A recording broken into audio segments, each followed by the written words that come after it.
మరొక నీతి కథ. అడవిలో అహంకారంతో తిరిగే ఒక ఏనుగు ఉండేది. తన భారీ శరీరాన్ని చూసుకొని గర్వపడేది. ఒకరోజు ఏనుగు నడుచుకుంటూ పోతూ చీమల పుట్టను తొక్కుతుంది. దానికి చీమలు, భారీగా ఉన్నావు కదా, కళ్ళు కనపడటం లేదా, చూసుకోకుండా నడుస్తున్నావని ఏనుగుని తిడతాయి. దానికి ఏనుగు, మీరంతా చిన్న ప్రాణులు, మీకెందుకు అంత కోపం, కొంచెం తగ్గి ఉండండి, లేదంటే మొత్తానికి తొక్కేస్తానంటూ చీమలను బెదిరించింది.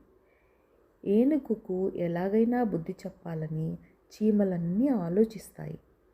చీమలు ఏనుగు మీదకి ఎక్కి కుట్టడం మొదలు పెడతాయి.